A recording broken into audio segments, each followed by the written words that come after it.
আজি বিশেষকৈ খুব আনন্দৰ দিন, কাৰণ যি সময়ত মই আন্দোলন কৰিছিলোঁ আৰ্মিৰ পৰা আহি 2002 সেই সময়ৰ পৰা আমি একেলগে অৱৰ আন্দোলন কৰিছিলোঁ। আন্দোলনৰ সময়ত আমি দৃঢ় প্ৰতিজ্ঞাৰে আন্দোলন কৰি আমি আগবাঢ়ি গৈছিলোঁ। সেই সময়ত যাদৱ চামৰ নেতৃত্ব আছিল আৰু লগতে আমাৰ এই থমনাবাসী ৰাইজ, সকলো ৰাইজ, মহিলা মাতৃসকল একত্ৰিত আছিল। কিন্তু আজি কিছুমান ভিন ভিন কাৰণত মানুহে নিজৰ পাৰ্টি বা অৱৰ কৰি বাদ দি পেলাই বেলেগ দলত যাব লগা হ'ল, কাৰণ আমাৰ ৰাজনৈতিক দল সেই সময়ত আছিল। ৰাজনৈতিক দল নোহোৱাৰ কাৰণে কোনো মুনাফা নাছিল, কোনো এটা কাম কৰিব পৰা নাছিল, মানুহক জবাব দিব পৰা নাছিলোঁ। গতিকে আজি ৰাজনৈতিক দল যেতিয়া নেকি আমি জন্ম দিলোঁ, ৰাজনৈতিক জন্ম দিয়াৰ লগে লগে সেই সময়ত মই MCLA হৈ জিতিলোঁ। জিতাৰ পাছত পৰৱৰ্তী আকৌ মই এই সময়টোত EM হিচাপে মই এগ্ৰিকালচাৰ EM হিচাপে মই এটা স্থান পাইছোঁ। লগে লগে এই সংকাটত মই কথোপকথন তেওঁলোকক আলোচনা কৰিলোঁ। আজি নিজৰ মানুহবিলাক ঘৰলৈকে উভতি নাহিলে বেয়া দেখে, কাৰণ নিজৰো ক'ৰবাত গ'লে নিজৰ মনটো অলপ অশান্তি সৃষ্টি দেখা যায়। আজি যেনেকৈ গেডাৰিং হৈছে সেই অনুযায়ী আপুনি নিশ্চয় অনুভৱ কৰিব পাৰে যেন আমাৰ গণশক্তি GSP পাৰ্টি একত্ৰিত হৈ আছে, একতা হৈ থাকিব, আগলৈ একতা হৈ যাব। ভৱিষ্যতে আমি ৰণদংকা আৰম্ভ কৰিম, আৰু ইতিমধ্যে আমাৰ ইলেকশ্যন আৰম্ভ হৈছে। লগতে MP-ৰ পৰা আহিব, MCLA পৰা আহিব, আকৌ MLA ইলেকশ্যন আহিব। সেইকাৰণে এতিয়াৰ পৰা যদি জনজাগৰণ দিয়া নহয়, তেতিয়াহ'লে মানুহবিলাকে বহি থাকিব, কষ্ট পাই আছে। সকলো আই মাতৃসকলে, মহিলাসকলে, পুৰুষসকলে, জ্যেষ্ঠ নাগৰিকসকলে একত্ৰিত কৰি তেওঁলোকে মিটিং পাতিব দিছিলে। আজি সেই আমি কথোপকথন হিচাপে মিটিং পাতিলোঁ, আৰু উন্নতিৰ স্বাৰ্থত আমি যিমানখিনি কৰিব পাৰোঁ আজি যিটা দলৰ আমি বা যিটা সমষ্টিটোত সকলো মানে মেক্সিমাম আমি কৰিছোঁ, আকৌ কৰিব সক্ষম হ'ম আৰু কৰিম। আৰু 2 বছৰ কাৰ্যকাল পূৰ্ণৰূপে আমাৰ আছে, সেই সময়তো বহুখিনি উন্নতি হ'ব। ঠিক তেনেকৈ যদি গোটেইখিনি উন্নতি কৰিব পাৰোঁ, চকে কোণে আমি যিবিলাক কৰিব পৰা নাই তাৰ শিল দি হ'লেও তেওঁলোকক আমি কোনো পতা চুটকিব নলগা ব্যৱস্থা কৰি আছোঁ। 12 জন যোগদান হ'ল, আৰু বহুত কেইজন আহিব লগা আছিল। কিছুমান পূজা আছে, পূজা থকা কথাবোৰ তেওঁলোকে কৈছে কি আমি এতিয়া যাব নোৱাৰিম। নেক্সট কাৰ্যসূচীত আমি UPPৰ পৰা হওক বা BJP অন্যান্য দলৰ পৰা আহি পেলাই GSP যোগদান দিব। তাৰ লগতে আমাৰ দুমনিবাসীয়েও বহুতে যোগদান, মোটামুটি 300, 400, 500 মান যোগদান দিলে, আৰু ঠিক তেনেকৈ আকৌ তেওঁলোকে দিব, আৰু সেই মৰ্মে আমাক খবৰ দি আছে আমি যোগদান কাৰ্যসূচী কৰিব লাগিব। আপোনালোকে বৰ্তমান কোনো এইবিলাক আলোচনা একো হোৱাই নাই। আলোচনা নোহোৱাকৈ একো ক'ব নোৱাৰিম, কাৰণ কিয় আলোচনা হোৱা নাই এইটো মই ক'ব নোৱাৰিম, কাৰণ এতিয়ালৈকে কোনো মানুহৰ পক্ষে কৰাই নাই কেণ্ডিডেট, কোনে হ'ব কোনে নহ'ব ৰণদংকা বজোৱাই নাই। যেতিয়ালৈকে ৰণদংকা বজাব তেতিয়াহে মই ক'ব পাৰিম। তেতিয়া কোনে হ'ব কোনে নহ'ব আমি বিচাৰ কৰিম, বিচাৰ কৰি আমি নিজৰ আগবাঢ়িব চেষ্টা এটা কৰিম। সময়ে ক'ব আজি দলৰ নীতি আদৰ্শৰ কথা থাকিব, এই কথাটো মই নকোৱা নহয় যে সকলো দলবিলাকৰ এনেধৰণৰ আজি কোনোবা দলৰ লিডাৰবিলাকে কোনোবা দলত যায়, কোনোবা দলৰ লিডাৰবিলাকে কোনোবা দলত যায়। আজি চাওক আপোনালোকে বিশ্বজিৎ দৈমাৰী BPF দলৰ প্ৰধান আছিল, যে হাগ্ৰামা মহিলাৰ নেতৃত্বত তেওঁ BPF দল গঠন কৰাতে বিশ্বজিৎ দৈমাৰী কিন্তু মানে একেলগে আছিল। সেই বিশ্বজিৎ দৈমাৰী যেতিয়া BJP দলত গুচি গ'ল, BJP দলৰ মানুহে বিভিন্ন মানুহে বিপৰীত দলৰ মানুহে তেখেতক কৈছিল যে এখেতে দল বগাৰা, কিন্তু বিশ্বজিৎ দৈমাৰী আজি কি হ'ল, মানে আজি বিধানসভাৰ অধ্যক্ষ হ'ল।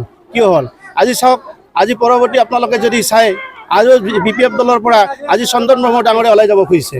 কিয় যাব ওলাইছে তেখেতে এই কথাটো স্পষ্ট কৰিব কিছুদিন পাছত হ'লেও। আজি বহু নেতা তেখেতসকলৰ মাজৰ পৰা ওলাই গৈছে বা অন্য দলবিলাকৰ মাজত ওলাই গৈছে, কিন্তু এইটো কথা নহয় যে দল বাগৰাৰ কাৰণে যে ক'ব যে দল বগৰা দলাৰ বগৰী বুলি ক'ব পাৰে। কিন্তু এটা কথা হ'ল সকলোৰে এটা ৰাজনৈতিক চিন্তাধাৰা থাকে। ৰাজনৈতিক চিন্তাধাৰাৰ পৰা যদি তেওঁ যদি কাম কৰিব নোৱাৰে, দল হয়তো নিশ্চয় চেঞ্জ কৰিব বা সলনি কৰিব। এইটো মই আজি নকওঁ, কাৰণ চাওক আজি মই টিকট বিচাৰি মই GSP দলত মই জইন কৰা নাই।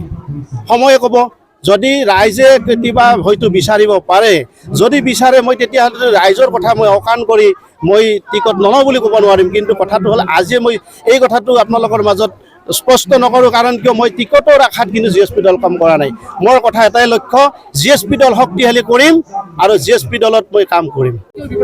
মই চিন্তা কৰিলোঁ যে অৱৰ সুৰক্ষা সমিতিত মই এটা সময়ত কাম কৰিছিলোঁ, আৰু অৱৰ সুৰক্ষা সমিতিৰ পৰা ওলাই আহিছোঁ এটা কাৰণত যে আমাৰ মাজত কিছুমান ভেদভাৱ হৈছিল, হোৱাৰ কাৰণে ওলাই আহিছোঁ। পৰৱৰ্তী সময়ত GSP দল গঠন কৰিলে তেখেতসকলে, গতিকে GSP দলৰ কিছু উত্থান মই দেখিছোঁ, আৰু ৰাইজ তথা মোৰ সতীৰ্থসকলে এটা কথাই চিন্তা কৰিছে যে আমি GSP দলক শক্তিশালী কৰিব লাগে। যে কাৰণ কিয় বিভিন্ন কথা থাকে এই অঞ্চলত, আমি বসবাস কৰা মানুহ, গতিকে আমি ভাতৃঘাতী সংঘৰ্ষ নিবিচাৰোঁ কেতিয়াও, কিন্তু যে জাতিগত সংঘৰ্ষ কিন্তু নিবিচাৰোঁ, যে অৱৰৰ মাজত আমি সংঘাত কেতিয়াও কিন্তু নিবিচাৰোঁ।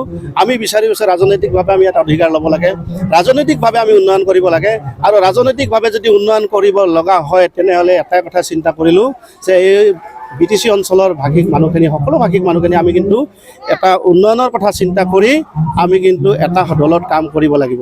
যে মই BPF দলত কাম কৰি ওলাই আহিছোঁ কিয়, এটা কথা চিন্তা কৰিলোঁ যে BPF দলত মই 19 চনৰ পৰা কাম কৰিছিলোঁ, যে পৰৱৰ্তী যোৱা নিৰ্বাচন লোকসভা নিৰ্বাচনত আগমুহূৰ্তত মই BPF দলত মই কাম কৰিছিলোঁ। BPF দলত জইনিং কৰি মই BPF দলৰ মছলপুৰ জিলা সমিতিৰ সম্পাদক হিচাপে মই কাম কৰিছিলোঁ। কিন্তু এতিয়া কথাটো গম পাইছোঁ তেখেতসকলৰ ভিতৰত কিছু মতানৈক্য আছে, যাৰ কাৰণে আমি ওলাই আহিব লগা হ'ল।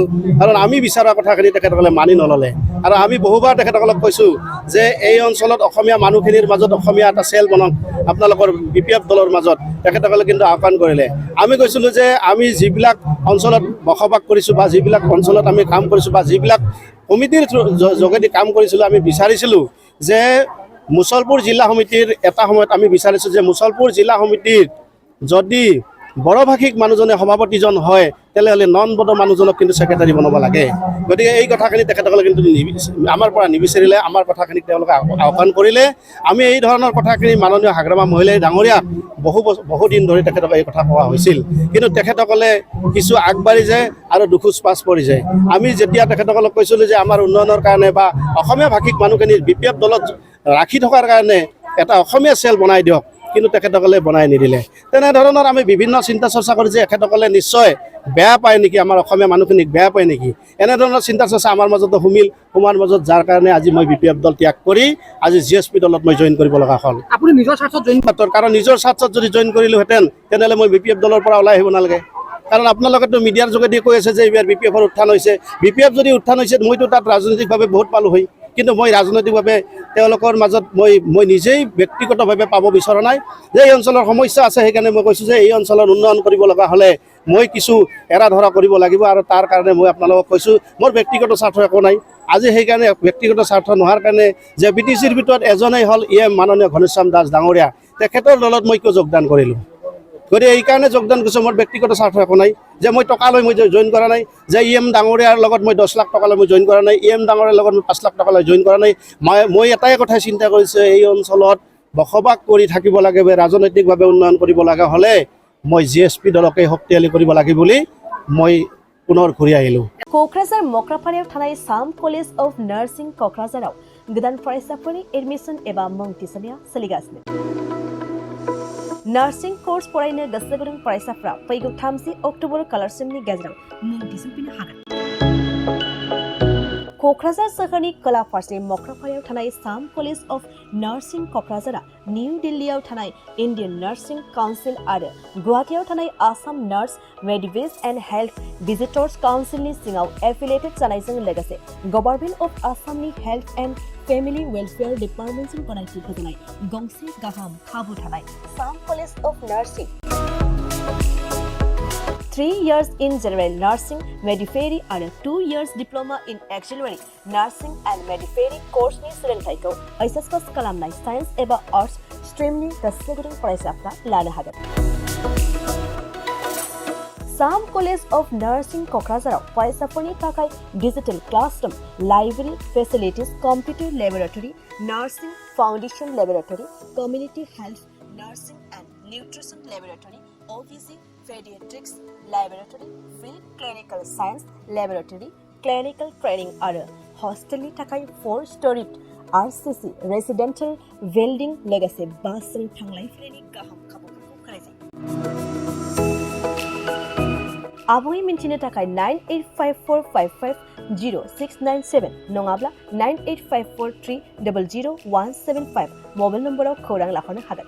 जोंना दा साम कलेजाव एडमिसना जागासिनो दङ 31 अक्ट'बरसिम आरो बिनि उनावहाय जोंहा स्टुडेन्टफोरनि थाखाय फेसिलिटि दङ बेहाय 3 years कर्स आरो हस्टेल फेसिलिटि दङ आरो हस्टेलाव थांलाय फैलायनि थाखाय गारिबो दङ आरो जों ट्रेनिंनि थाखाय 3 years कर्सआव जोंहा गासैबो फेसिलिटि दंजोबो। प्रेक्टिकेलनि थाखाय प्रेक्टिकेलबो जोंना मोजाङै जायो आरो बे प्रेक्टिकेल समावबो जोङो हस्पिटालाव लांलाय लाबोलाय खालामो। जोंहा एक्सट्रा गारि दङ आरो स्टुडेन्टफोरनि थाखाय हस्टेल फेसिलिटिबो जोंहा दङ। क्वालिफिकेसना जाहैबाय GNMनि थाखाय हायार सेकेन्डारि पास जानांगौ। बिहेखि साइन्स बा साबसिन जायो, खिन्थु जों आर्ट्सनिखौबो लायो आरो ANMनि थाखायबो higher secondary pass. NM कर्सआ 2 years कर्स, GNMआ 3 years कर्स।